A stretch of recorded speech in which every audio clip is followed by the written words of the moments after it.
ಸನ್ಮಾನ್ಯ ಕರ್ನಾಟಕದ ಮಂತ್ರಿ ಅಂತ ಅನ್ಸ್ಕೊಂಡಿರ್ತಕ್ಕಂತಹ ಮಂತ್ರಿ ಪದವಿಗೆ ಅಯೋಗ್ಯನಾಗಿರ್ತಕ್ಕಂತಹ ಜಮೀರ್ ಅಹಮದ್ ಅನ್ನುವಂತಹ ವ್ಯಕ್ತಿ ಈ ಮಾತನ್ನ ಕೇಳಿಸ್ಕೊ.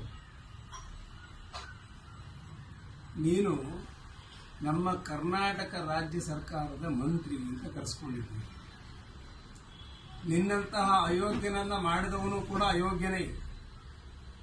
ಯಾಕೆಂದ್ರೆ ಒಂದು ರಾಜ್ಯದಲ್ಲಿ ಮಂತ್ರಿಯಾಗಿ ಆ ದೇಶದ ಪ್ರಧಾನಿಯನ್ನ ಹೇಗೆ ಸಂಬೋಧನೆ ಮಾಡಬೇಕು ಅನ್ನುವಂತಹ ಸಾಮಾನ್ಯ ಜ್ಞಾನ ನಿನಗಿಲ್ಲ. ನಾನು ಮೊನ್ನೆ ಕೇಳಿದೆ, ನರೇಂದ್ರ ಮೋದಿ ಅವರ ಬಗ್ಗೆ ಎಷ್ಟು ಅವಹೇಳನಕಾರಿಯಾಗಿ ಮಾತಾಡ್ತಿಲ್ಲ. ಇದು